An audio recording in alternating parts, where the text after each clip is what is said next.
Ele é filósofo graduado pela USP, defendeu mestrado na Sorbonne, na França, doutorado na USP e pós-doc na Inglaterra. Dentre os temas de estudo, a democracia, a república e a cultura política brasileira. Foi diretor de avaliação da CAPES entre 2004 e 2008. Entre os livros publicados, destaque para a Sociedade contra o Social. O alto custo da vida pública no Brasil, Prêmio Jabuti em 2001. Arena Livre tem o prazer em receber Renato Giannini Ribeiro, professor titular de Ética e Filosofia Política na Universidade de São Paulo. Vamos falar sobre ética na política, o país depois das eleições e as agendas possíveis. Conosco os deputados Francisco Tito, do PT, e Orlando Bolsoni, do PSB. Muito obrigado pela presença dos senhores deputados. Muito bem-vindo, professor. Em participação previamente gravada, a deputada Alessi Brandão, do PCdoB, o deputado Rafael Silva, do PDT e o deputado Carlos Gianazzi, do PSOL. Professor, muito bem-vindo ao estúdio da TV Assembleia. Democracia, professor, para muitos é quando o nosso candidato ganha, né? Quando ele perde, a gente fala que é golpe, que é marmelada. A eleição este ano parece que virou até um fla-flu, aliás, para nós paulistas, um Palmeiras e Corinthians, né, deputado Tito? Valor Econômico, no jornal Valor Econômico, o senhor disse que o PT chega pela quarta vez à presidência e essa pode ser uma vitória de Pirro, né? O general grego da antiga Grécia que ganha a guerra, mas vê o seu exército totalmente destroçado. Ano passado, em junho, milhões de pessoas foram às ruas clamando por mudanças, mas na hora do voto, a mesmice. Mesmo governador em São Paulo, a mesma presidenta em Brasília, pouca renovação nos parlamentos. Professor, o que mudou? Essa pouca renovação que a gente vê na política, de alguma maneira, põe por terra o anseio de mudança? Ou seja, muda-se tudo e tudo permanece como está? Muito bem-vindo. Bom, primeiro, obrigado por estar aqui, cumprimento os deputados, os ouvintes.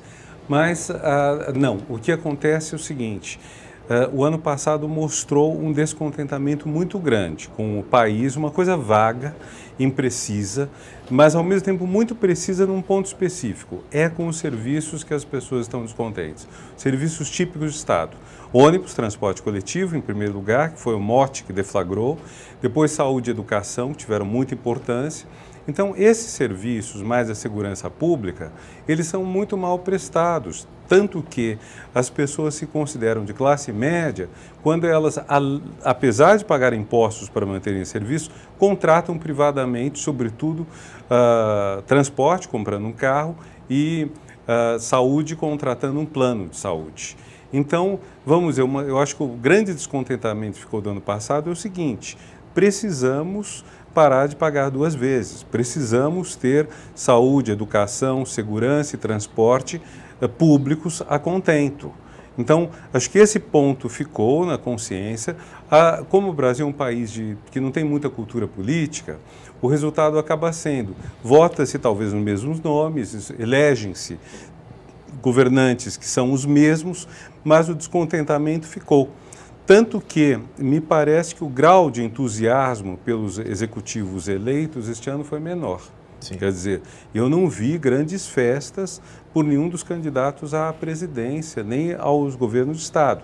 Mesmo quando foram vitórias, vamos dizer, avassaladoras, ou no primeiro turno, como tivemos aqui em São Paulo, não houve uma coisa propriamente de grande entusiasmo com Sim. isso. Então, o sinal está feito. Eu até comecei a escrever um artigo com aquelas palavras que aparecem na parede, Manel Tecefares, no Velho Testamento, que indicam que os dias estão contados e que, de alguma forma, está sendo dado um alerta. Preste atenção, não vai haver segunda advertência. Mas dá para falar de uma agenda de o Estado prestador de serviços antes de falar em inclusão, deputado? Ou professor?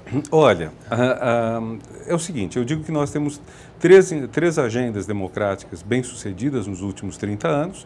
Primeiro, a democratização das instituições, a partir de 85, 88, e a consolidação disso tudo de uma forma que eu acho admirável. Nosso sistema eleitoral é um dos melhores do mundo, se não for o melhor. Depois, nós tivemos a questão da moeda, uma segunda agenda, acabar com a inflação. A terceira agenda, que é a mais difícil, é da inclusão social. E ela avançou muito no governo Lula e no governo Dilma, mas está incompleta porque é uma trabalheira do inferno. E nós temos agora uma quarta agenda, o duro é que ela surge quando está em completa terceira, embora inflação e instituições estejam, vamos dizer, sob razoável controle, mas quando surge a agenda dos serviços, ainda não está completada a inclusão, e vai ter que levar as duas adiante. Ser governante hoje não vai ser brincadeira. Agora sim, deputado Tito, muito bem-vindo a esta arena. Prazer, professor Renato, de estar aqui podendo participar desta conversa, deste debate. Quando nós tivemos aí as manifestações de julho na rua, o senhor acaba de afirmar que elas brotaram por conta do serviço ruim prestado na área do transporte, na área da educação, na área da saúde. Agora, o histórico das cidades, hoje nós temos 85% da população vive nas cidades, sobretudo nos grandes centros. Então as cidades cresceram e a cidade não foi preparada para as pessoas. E por isso os serviços são capengas, e aí o governante é que acaba, no final da história, pagando o pato aqui sem entrar no mérito do bom governo ou do ruim governo. Isso. Mas, na verdade, o que a gente sente é que as cidades precisam ser repensadas a partir do ser humano que habita a cidade, né? Privilegiando o ser humano, construindo espaços para esse ser humano. Como é que a gente pode, efetivamente, em cidades extremamente grandes como São Paulo, não dá mais para pensar São Paulo, a capital sozinha, de todo o entorno dela, não dá mais para pensar Sumaré, que é a minha cidade, se não pensar o entorno dela, nessa questão da mobilidade, nessa questão dos serviços, para que a gente possa efetivamente, com rapidez, dar uma resposta, mas uma resposta que seja duradoura, uma resposta planejada, pensada, porque senão a gente vai resolvendo a partir das pressões, né, e fazendo remendo naquilo que já está remendado efetivamente demais historicamente. Inteiramente de acordo, quer dizer, o que nós temos? Nós temos estudos, temos urbanistas que se debruçaram sobre esses problemas, sabem um monte de coisa, sabem que deve haver verde, que você não pode deixar o mercado simplesmente tomar conta dos bairros, senão acontece o que houve em São Paulo e tantos outros lugares do mundo, que o centro velho despenca em qualidade. Quer dizer, se a gente pensa onde era o Palácio do Governador, até os anos 60, 70, Campos Elíseos, e o que aquela região virou, é uma tristeza. Quer dizer, uma região que era chique, uma região que era, 100 anos atrás, a região talvez uma das mais chiques da cidade, virou uma região abandonada. Quer dizer, há um desperdício nisso. Quer dizer, dinheiro foi investido, histórias foram investidas, e tudo isso se perde e precisa ser requalificado, até porque o centro da cidade tem muito suporte, tem rede de esgoto, rede d'água, que às vezes nem sempre é bem utilizado. Então, o problema é que nós temos estudos sobre isso, mas falta o meio de campo entre isso e a aplicação política. Não existe ainda uma convicção, seja por parte dos gestores, seja por parte da própria população, de que esse processo tem que ser revertido. Então, precisamos passar essa certeza para ver, por exemplo, que falando intuitivamente, numa cidade como São Paulo, você vai simplesmente ocupando os terrenos vazios, você alastra a malha urbana para super longe e coloca problemas novos de transporte, infraestrutura, tudo, fica muito caro. Certamente hoje é mais caro, quer dizer, suponho que seja mais caro hoje colocar uma pessoa a mais em São Paulo do que em Sumaré. Quer dizer, onde você terá mais condições de colocá-la e que também deve estar estressada. Porque o estresse está afetando grandes e pequenas cidades. Deputado Orlando Bolsoni, sempre bem-vindo a esta arena. Era uma honra estar com o professor Renato Janine Ribeiro. E lembrava há pouco, inclusive fui eleitor dele por ocasião da sua candidatura na SBPC e acompanhei inclusive o Congresso de Natal. Você teve participação decisiva. E é uma honra tê-lo conosco, uma honra como deputado Tito, estudioso dos problemas da cidade, e do Jorge, que consegue trazer temas empolgantes e atuais. E me permitir seguir nessa mesma linha. O senhor elencou 4 grandes desafios, que é o transporte, a mobilidade urbana, a questão da saúde, a questão da educação e da segurança pública. E o país, as pessoas estão nas cidades, o país efetivamente acontece nas cidades, mas ocorre que as cidades acabam recebendo 15% do total de toda a arrecadação tributária. Então, e dificilmente vai se conseguir desmontar esse modelo em que a União fica com perto de 65% dos recursos arrecadados, 25%, grosso modo, os estados e 15% as cidades, sabendo que os problemas estão nas cidades. Essa discussão também desse novo papel das cidades, ou de revitalizar as cidades, em especial seus centros urbanos, obviamente vão precisar de recursos. Passaria por uma reforma, tanto fiscal, mas consequentemente também pela reforma política? O problema da reforma política, deputado, é que se fala muito disso, mas há muito pouca definição dos temas. Quer dizer, existe uma reforma política que a presidenta, que o PT querem, e que parece ter como dois de seus principais pontos o financiamento público exclusivo das campanhas e o voto para deputados e vereadores em lista proporcional fechada. Uma proposta do PSDB que é pelo voto distrital. E, vamos dizer, uma preferência não sei se do eleitor, mas do leitor de jornal que escreve Casa Jornal, pelo voto facultativo. Agora, tudo isso junto, quer dizer, primeiro que a proposta do PSDB e do PT são conflitantes entre si. Segundo, que muitas outras questões ficam em aberto. Por exemplo, quando a oposição levantou, na sua maioria, mas não unanimidade, a bandeira do fim da reeleição e do mandato de 5 anos. Com os mandatos, outros coincidiriam, porque se não coincidirem, fica perigoso. Nós voltamos à situação que acabou culminando em Collor, quer dizer, um candidato sozinho, sem apoio político garantisse governabilidade, e ao passo que as eleições, como transcorrem desde 94, com coincidência de mandatos, elas garantem que quem se elege já tem mais ou menos a governabilidade assegurada. Depois, se passar para 5 anos, que é outra ideia, e todos aumentarem, o senador será eleito por 10 anos? É um exagero. O Senado aceitaria a redução do mandato para 5? Não parece muito fácil. Então, há muitas coisas que precisariam ser discutidas, até para se saber que tipo de reforma política vai ser votado.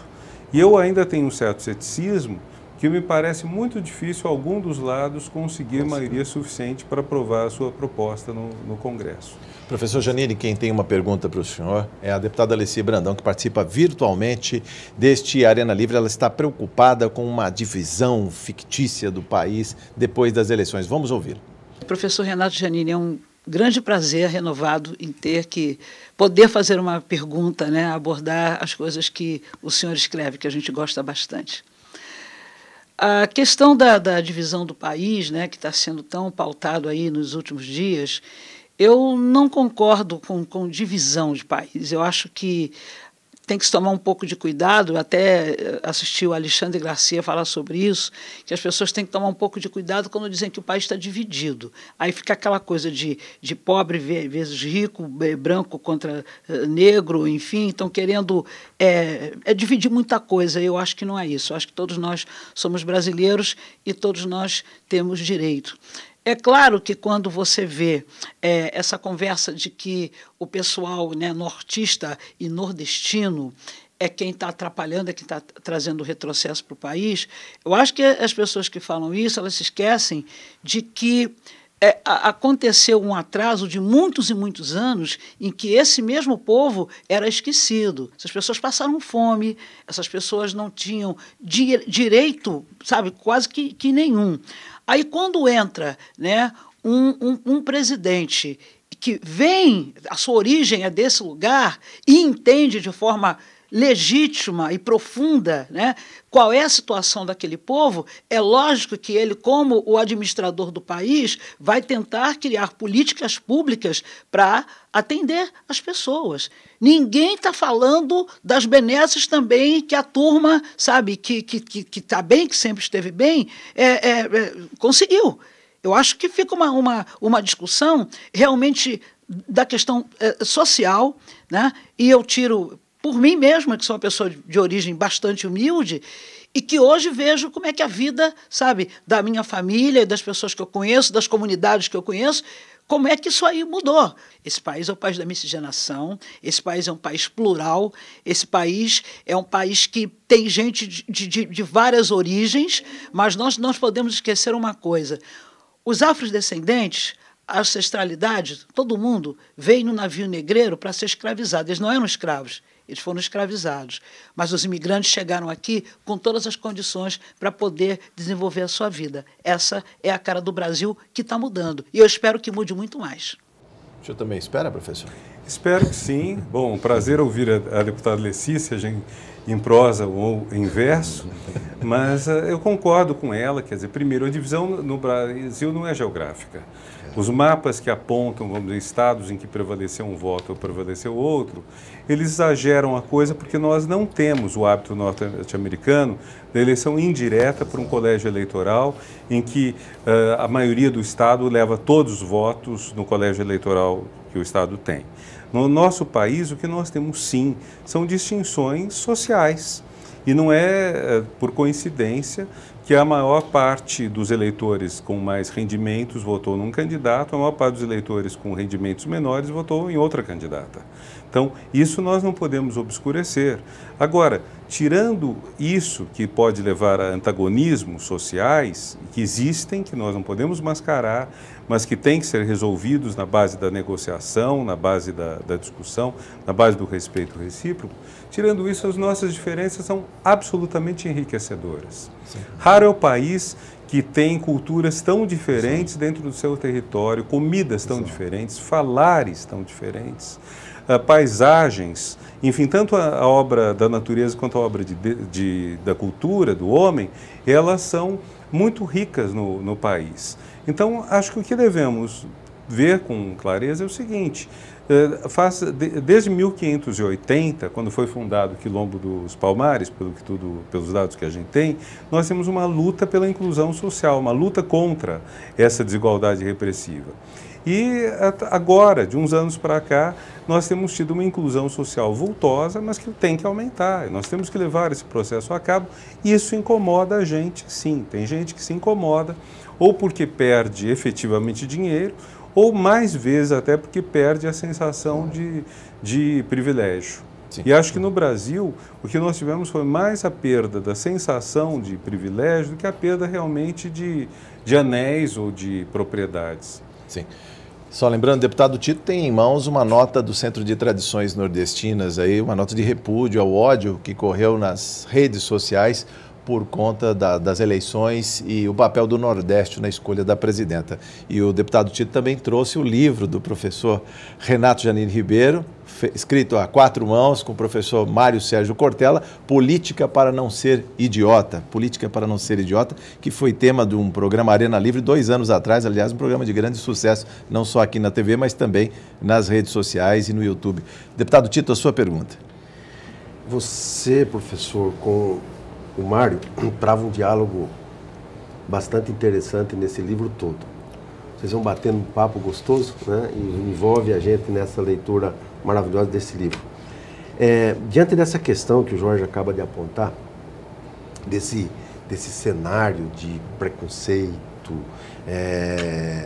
de intolerância que a gente sentiu aí durante esse período da campanha, isso é histórico, né? Isso vem se construindo quando o índio não servia para trabalhar porque ele era vagabundo, indolente, né? E depois foram buscar os negros na África porque o índio não dava conta de prestar serviço aos colonizadores. Então, essa história do preconceito, da intolerância, ele é antigo no nosso país e parece que nessa eleição ele aflorou com bastante força, né? Eu perguntaria ao professor, qual o papel da educação, que vocês tratam tão bem aqui nesse livro, para que a gente possa incluir, não só do ponto de vista social, mas incluir um pouco dentro desse tema do próprio livro, né? Para que as pessoas, política para que as pessoas não sejam idiotas. Eu acho que vocês colocam tão bem essa questão da política. Olhar para si, né, o idiota. Todo ato humano é político. Às vezes não na ação em si, mas Na escolha, né? Na escolha, não, na repercussão que isso tem do ponto de vista social, né? Qual o papel da educação? Eu acho que a educação nossa ainda capenga. Eu acho que está na hora, efetivamente, da gente construir uma educação que contribua mais com a formação de pessoas, com a formação mais libertadora e que as pessoas possam, efetivamente, criar consciência crítica, saber fazer análise, julgar, né? Porque a gente ainda vive muito atrelado. Até o próprio Tribunal de Justiça, o Tribunal Eleitoral, fez propaganda mais ou menos dizendo: ainda temos esses problemas na nossa cultura, que é o voto do patrão. Eu falo assim: no que você vai votar? Ah, vou votar no cara que o meu patrão indicou.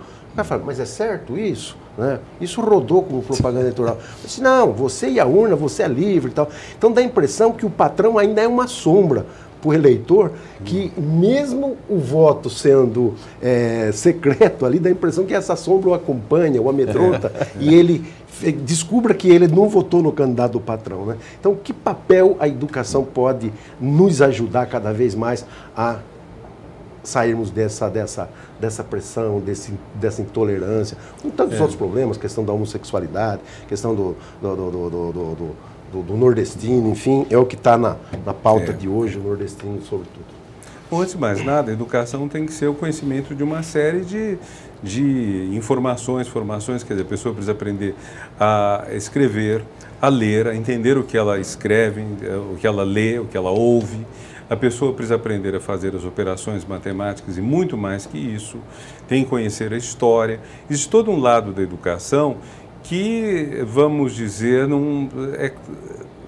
colocando entre mil aspas, eu diria que é um tanto técnico, porque esse lado não é nem libertador nem escravizador no seu conteúdo. Ele é libertador na medida em que ela capacita a pessoa a ter uma posição mais forte na sua vida. Por exemplo, se eu sou engenheiro, ou sou professor, ou sou médico, eu tenho uma qualificação que me dá vantagem no mercado de trabalho e também, se possível, nas escolhas que eu farei na minha vida, porque provavelmente serei uma pessoa com uma racionalidade mais apurada.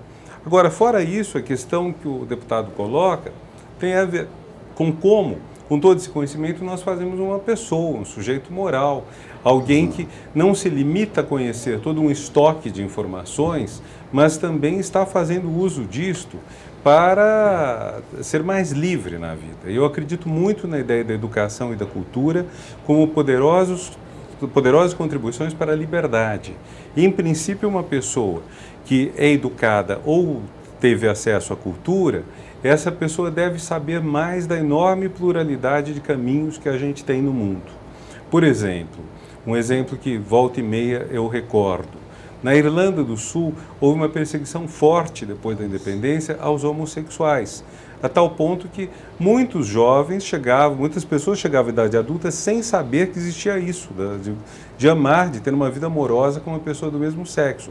Resultado, um rapaz que não sentia desejo sexual na frente de uma moça bonita, ele não tinha explicação para o fato de que sentia desejo sexual na frente de um rapaz.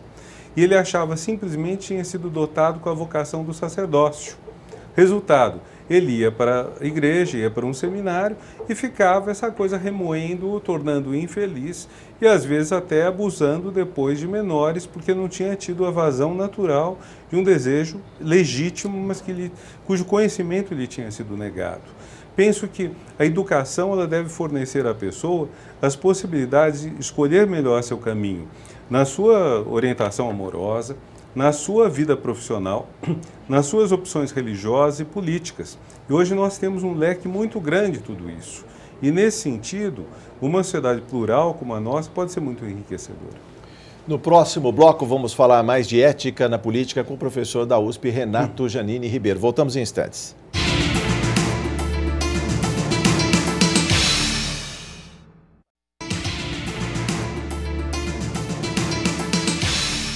Estamos de volta no Arena Livre, hoje conversando com o professor da USP, Renato Janini Ribeiro, sobre ética na política. Professor Janini, ouça a pergunta do deputado Rafael Silva, que está preocupado com a questão da ética. Para ele, a ética tinha que estar ali na mais tenra idade, dentro da escola. Vamos ouvi-lo. Em primeiro lugar, um abraço ao professor Janini e parabéns pelo trabalho que ele desenvolve. Professor Janini, eu me lembro de um pensamento de Edgar Morin, que fala que uma nação deixa o patamar de nação atrasada e passa para o patamar de nação desenvolvida se houver ética e cidadania dentro da escola e nos órgãos de comunicação de massa. Com essa participação da escola, da televisão e de outros órgãos de informação, nós poderemos ter a mente das pessoas preparadas para agirem em favor da ética e da cidadania, exigindo dos homens públicos um comportamento adequado. Eu gostaria de saber o que o senhor pensa a respeito disso, professor Giannini. Um abraço. Obrigado. Bom, de modo geral, a gente tende a pensar que a ética deveria estar com a família, talvez com a religião. E, na verdade, um problema que nós temos hoje é uma espécie de terceirização da ética pela família, que desiste de tentar educar eticamente o filho e projeta esse trabalho na escola, fazendo a família, às vezes, até o possível para deseducá-lo, ensinando a levar vantagem, burlando leis ou regras, etc. Esse é um grande problema que a gente tem. Mas, com um grupo de colegas que estamos fazendo um projeto de educação, de curso de ética para o ensino médio com a Unesco, nós colocamos a questão se a família realmente é suficiente para discutir a ética, ou se vamos ver o fato de que você gaste talvez 2.000 horas até chegar a aprender uma equação de segundo grau e não tenha 1 hora sequer de ética nessa altura, senão é um descompasso muito grande. Ética não é um conjunto de regras que o pai passa para o filho dizendo pode, não pode, está proibido de fazer isso, tem que fazer aquilo. Ética deve ser também uma formação e submetida a posições diferentes, a discussões. O exemplo também, professor. O exemplo também, mas eu creio que o principal no âmbito da escola é a escola mostrar o que são questões éticas e o que são escolhas éticas. Porque nós podemos saber que roubar é errado, que matar é errado, que uma série de coisas são erradas, mas o que quer dizer matar? Matar não é só dar uma facada, um tiro numa pessoa ou dar-lhe veneno. Matar pode ser deixar a pessoa morrer de fome quando depende de mim, acudi-la. Então, uma solidariedade, mesmo com aquele que não está do nosso lado, mas que pode estar na África, faz parte do princípio de não matar.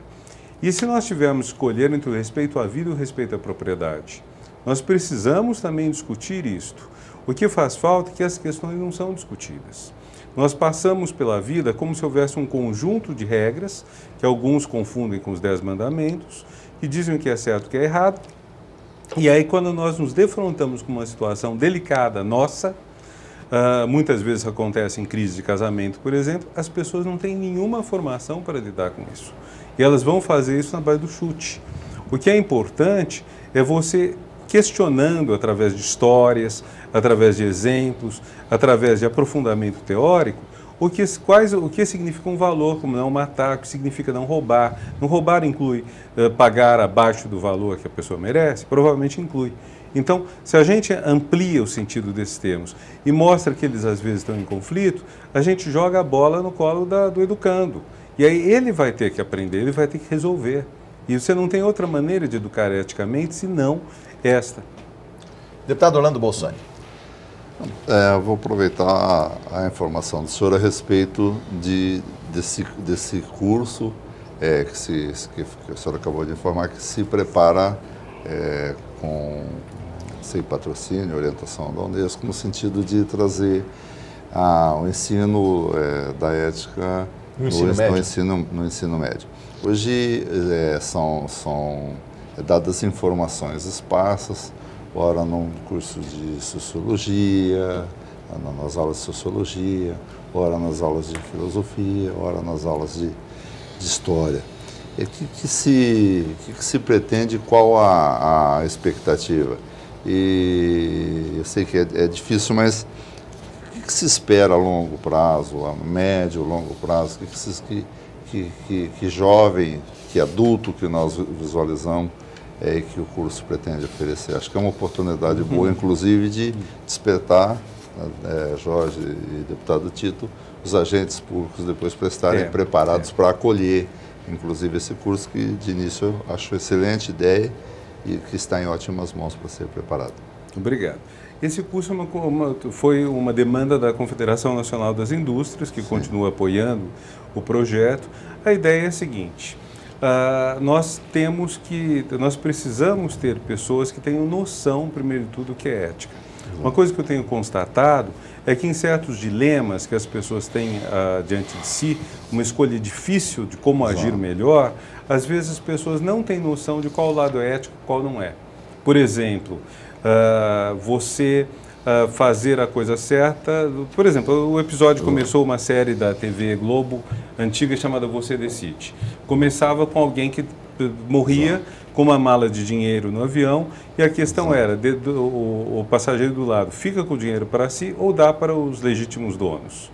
Essa não é uma escolha entre duas alternativas éticas. Uma escolha é ética, a outra é desonesta.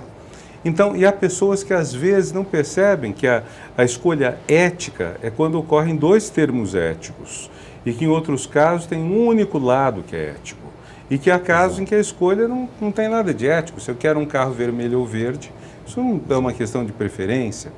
Agora, então tentar incutir essa consciência de que existem ações que são mais justas e ações que são injustas, tentar fazer as pessoas perceberem que as consequências de suas ações existem e nos afetam e afetam os outros também, é a intenção. E tentar fazer isso sem a pregação do certo e do errado. Até porque, veja, se nós vamos pensar em adolescentes, é fundamental falar de sexo. Falar de sexo quer dizer falar de gravidez prematura, falar de transmissão de doenças que podem ser fatais, falar de assédio e mesmo estupro sexual, falar de liberdade sexual. Tudo isso existe uma franqueza, uma candura que você não convencerá os jovens se você fugir desses temas, por exemplo. E o papel da TV, professor, pela oportunidade, falando sobre isso, o ator da novela que passa ali 100 capítulos levando vantagem e nem no capítulo final ele é preso, condenado. Isso também não fica marcado nesta sociedade? Foge dando tchauzinho. Ainda foge dando tchauzinho, quer dizer, o papel da comunicação em propagar esses maus exemplos que acabam criando uma nova ética, vamos dizer assim. A ética da vantagem, se é que existe. Não, é uma contradição, né? Mas de fato cria uma ideia. Você veja, você tem de modo geral nos programas da TV, que eu acho, sobretudo os da Rede Globo, as novelas são muito bem feitas, muito apuradas, mas você tem uma ideia de um mundo em que tudo é gostoso, tudo é fácil. Quer dizer, não existe propriamente esforço, ou esforço mesmo quando ocorre é leve, e as condutas que estão ligadas ao prazer, elas trazem êxito, às vezes trazem alguma dificuldade, mas além do mais, personagens como aquela moça, aquela Periguete, uso o termo sem efeito pejorativo, que a Isis Valverde fez umas 2 novelas, acho que Avenida Brasil, é uma personagem extremamente simpática. Embora ela fosse golpista, espertalhona, revista, ela era muito simpática, então as pessoas gostam. Não existe e isso acaba transmitindo efetivamente uma sensação de modelo. Há um problema nisso tudo.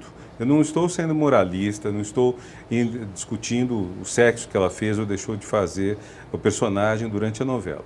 A questão é, tudo fica fácil demais e tudo fica muito sem custo.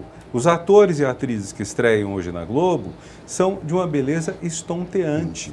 Você não vai ter mais espaço para um ator. Um ator como Tony Ramos, que é um grande ator, mas que não é escandalosamente belo, teria dificuldade hoje de começar. Então, você passa a ter um mundo tão ideal, que as pessoas se projetam nele e têm dificuldade. É o jardim das delícias, professor. Não tem mais o trabalho, o suor no rosto, nada. Está ultrapassado. É como se não houvesse ônus, não houvesse trabalho, não houvesse dificuldade.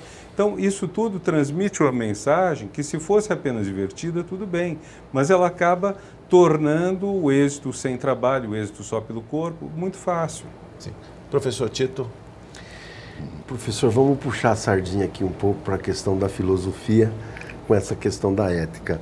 A gente sabe que a filosofia está relegada a um segundo plano, foi uma luta danada para a gente conseguir recolocar a filosofia no ensino médio. Eu dei aula em escola particular que desde o início já tem filosofia para criança e vai até o segundo colegial. E ainda o nosso Estado e os Estados brasileiros pouco se importam com a filosofia como matéria importante no processo da formação e, sobretudo, na formação ética dos nossos alunos. Mas é um fato curioso que eu estava dando aula sobre essa questão no colegial e entrou nessa questão da ética na relação que o professor colocou, que a gente sabe que não pode roubar, né? E aí nós entramos numa discussão que não só não pode roubar, mas quem compra o produto roubado e sabe que o produto é roubado, eu acho que é tão cúmplice ou pior ainda do que aquele que teve a coragem e foi roubar, né? Então, e isso existe muito, né? Na questão de peça de automóveis, em cargas roubadas, de remédio, de comida, etc. Ali no nosso eixo Americana-Jundiaí, hoje eu não sei, eu não tenho dado novo, mas se roubava mais cargas aqui nesse trecho do que de caminhão, carga de caminhão, do que o estado do Rio inteiro. Quando eu li esses dados, eu fiquei assustado. Agora, se rouba, é porque alguém compra. Tem mercado, né? A comida, o carro, a peça do carro, a peça da moto, etc. E por isso que eu queria voltar à questão, qual o papel da filosofia na formação dessas pessoas para que a gente possa formar pessoas um pouco nessa linha que o senhor acabava de abordar agora há pouco? Eu acho que a filosofia, o que pode fazer a diferença entre simplesmente ensinar as pessoas não roube, porque Deus mandou, porque a sua religião manda, etc. e tal, e não roube porque você não gostaria que também roubassem de você, porque as pessoas trabalharam para obter o que têm, é errado privá-las disso, e também discutir a diferença que existe entre uma ação, uma manifestação social que pode causar efetivamente prejuízo à propriedade e o roubo, que não são da mesma natureza. Quer dizer, existem ações sociais que às vezes são penalizadas e não são, a rigor, crimes ou delitos ou coisas, vamos dizer, do mal. Então, eu penso que o nosso ponto decisivo é que a ética tradicional, ela fracassou, entre outras razões, porque era uma ética punitiva, que colocava as pessoas com medo do castigo ou neste mundo ou no além. Deus está vendo. E não, Deus está vendo tudo e Deus vai te castigar, colocando o tempo todo no inferno. E, ao mesmo tempo, essa ética tradicional ela era muito desigual, porque a mulher tinha menos liberdade do que o homem, o que não tem legitimidade nenhuma. E hoje nós estamos num mundo muito mais igualitário, procurando construir uma ética que venha de dentro, que não seja simplesmente algo que as pessoas obedecem porque tem medo, seja do inferno, seja da cadeia. Professor Giannini, uma pergunta do deputado Carlos Gianazzi, do PSOL. Vamos ouvi-lo. Bom, primeiramente, cumprimentar o professor Giannini, que está hoje presente aqui na TV Alesp, no estúdio, participando desse programa, e perguntar, professor Giannini, sobre a nossa Constituição Federal, que já prevê a participação também direta da população através do referendo, do plebiscito, né? Nós temos alguns instrumentos já na Constituição incentivando essa participação direta, mas na prática ela não ocorre. Nós temos talvez uma falta de participação política, uma falta de uma cultura de participação no Brasil. O que o senhor acha que nós podemos fazer para avançar nesse processo? Como que nós podemos, através da educação, através da cultura, estimular a população a participar mais do processo político e, sobretudo, agora, nesse momento em que nós tivemos junho de 2013, as jornadas de junho, com a população participando e querendo mais participação e reivindicando melhores serviços públicos, qual o passo à frente que o Brasil tem que dar para que haja, de fato, mais participação da população no processo político? Bom, penso que antes de mais nada nós temos o próprio referendo, que foi mencionado pelo deputado Gianazzi, que, por sinal, eu declarei meu voto nele nessa eleição, mas o próprio referendo, que é muito subutilizado. Penso que, sobretudo na esfera dos municípios ou de municípios contíguos, o referendo deveria ser mais usado em questões de interesse imediato, por exemplo, traçado de estrada, construção ou não de represa, zoneamento urbano. As questões são questões que afetam profundamente a vida das pessoas e nada melhor do que submeter aos cidadãos diretamente interessados à discussão final, conclusiva. Quer dizer, depois do assunto ser bem elaborado nos legislativos, de termos opções muito claramente definidas, seria positivo que houvesse uma campanha e que os próprios cidadãos tomassem a decisão sobre isso. Fora isso, a internet possibilita hoje muito mais atuação e creio que nós deveríamos aumentar as formas de participação pela internet, mas levando em conta que nada disso é um bálsamo. Quer dizer, não basta você pôr na internet e pedir opinião das pessoas, até porque muito mais interessante que você coletar os votos, numericamente falando, é o processo de discussão. Sim. Então, é preciso nós termos processo de discussão. Meu filho, na escola dele, já participou várias vezes de debates em que algumas pessoas defendem uma tese e outros defendem outra. Pode ser até tese inconstitucional, estabelecimento da pena de morte, mas que vamos dizer que não pode, a Constituição não pode ser emendada nessa direção, mas que fazem as pessoas discutirem, argumentarem, etc. O argumento político é uma das coisas que mais nos faz falta. A gente vê nessas discussões que tivemos... Nas redes sociais, principalmente, professor. O ódio imperando. Redes sociais, você tem o quê? Você curte quem concorda com você e quando não concorda não tem um único argumento. Simplesmente manifesta a sua raiva, seu ódio, etc. Isso não leva a lugar nenhum. Mas não fica entre si? O petista tem amigos petistas, o tucano tem amigos tucanos, o evangélico amigos evangélicos, ou seja, o círculo está fechado e perfeito? Sim. Parece, se fala para si mesmo. Parece até que a forma pela qual funciona o Facebook, ele aproxima pessoas assim, não tem nenhum amigo homófobo, por exemplo. O que espero que seja sinal não só de que eu não tenho amigos homófobos, mas também de que eles sejam muito poucos, na realidade. Mas a gente sabe que existem. Então, essa falta de discussão, e outra coisa, no Brasil, como a gente tem uma visão muito moralista, a política é confundida com a moral. E você só tem política democrática se tiver pelo menos duas opções para resolver, Sim. duas opções honestas, porém diferentes. Sim. Podemos escolher a via mais social, é uma opção. Agora, eu posso escolher uma via mais liberal para também tentar reduzir a miséria, etc. Tem opções nesse sentido. Sim. Então, isso é uma escolha que não tem, vamos dizer, certo, errado, bem e mal. Deputado Tito, já não há mais tempo para perguntas. A sua saudação final, se houver uma brevíssima pergunta, o professor responde nas suas considerações finais. Eu quero primeiro agradecer e parabenizar o Jorge. O Jorge tem feito um trabalho importante aqui na Assembleia, na TV Alesp, em estar trazendo pessoas para fazer discussões importantes no mundo da política, no mundo da educação. Enfim, parabéns, Jorge, pelo seu trabalho. E quero cumprimentar o professor novamente e agradecer a oportunidade de poder estar aqui junto com você discutindo temas tão importantes para a nossa sociedade, como a questão da ética, a questão da política, a questão da educação. Gostaria de lembrar só o seguinte, quando a gente tratou aí dessa questão da compra do produto roubado, Marx dizia que Deus era suspiro da criatura oprimida. Não tendo mais oprimido, para que Deus? Não quero entrar aqui no campo da teologia, mas quero dizer o seguinte, se um dia a gente conseguir construir uma sociedade ética mais justa, que ninguém se atreva a comprar produto roubado, para que roubar? Eu acho que a ética, a discussão política, a educação, a filosofia tem muito a contribuir para a gente construir uma sociedade mais justa, mais igualitária e mais fraterna. Muito obrigado. Deputado Orlando Bolsoni, sua saudação. Cumprimentar, agradecer ao professor Renato Janine Ribeiro, a companhia do deputado Tito e a inteligência do Jorge, que foi bem ressaltado. E me permitir uma última pergunta.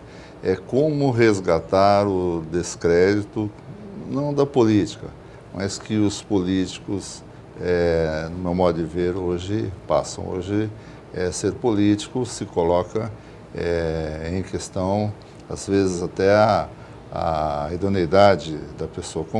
Como resgatar e fazer com que o político tenha o seu devido espaço, visto que a política é tão importante para a sociedade e talvez um instrumento, um dos pilares para se construir uma sociedade ética. Suas considerações finais também, professor. Eu penso muito nisso que o deputado Bolsoni levantou. Acho que, em primeiro lugar, o mandato de cada político deve ser muito transparente, inclusive quanto aos gastos de gabinete, mas sobretudo quanto às iniciativas que o político, no caso o parlamentar, está fazendo. Quer dizer, deve estar muito claro. E um parlamentar deveria procurar ver quais são as questões que estão no fio da navalha. Quer dizer, acho que as questões momentosas hoje são inclusão social, a questão da educação, saúde, transporte e segurança públicos, e ainda um outro ponto que é o desenvolvimento econômico, mas um desenvolvimento econômico que tem que mudar muito. Por exemplo, o que a candidata Marina poderia ter contribuído, mas não contribuiu durante a campanha, teria sido como vai ser uma indústria mais amiga do meio ambiente, como vai ser agricultura e pecuária mais amigos do meio ambiente. Ela não falou disso, que era a novidade dela, falou do Banco Central. Então, nós, vamos dizer, no horizonte dos ecologistas, dos que um dia forem candidatos com a plataforma verde, não sei quem o será, está uma mudança tão radical no sistema de produção que nós temos, que isso deve ser muito educativo. Falamos pouco de segurança pública também, né? Que é a função precípua do Estado, professor. Aliás, sua matéria. As outras, educação, transporte e saúde também, mas o caso da segurança, com medo que as pessoas cada vez mais vivem, é preciso ter uma segurança, mas que respeite os direitos humanos. Até porque é um erro pensar que as duas causas são opostas, porque o que acaba acontecendo é o quê?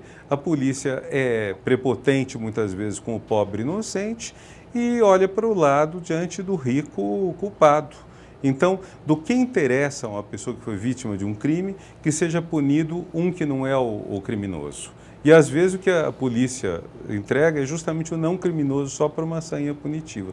Nós temos que mudar isso tudo, Jorge. Vamos mudar. Chegamos ao final. Críticas, sugestões, comentários pelo endereço eletrônico arenalivre@al.sp.gov.br. Professor Renato Giannini Ribeiro, muito obrigado por sua entrevista. Volte mais vezes, traga luz a esse parlamento. Muito obrigado. Muito obrigado. Obrigado, deputado professor Tito. Muito obrigado, deputado Orlando Bolsoni. Muito obrigado por sua audiência. Até o próximo Arena Livre. Eu espero você.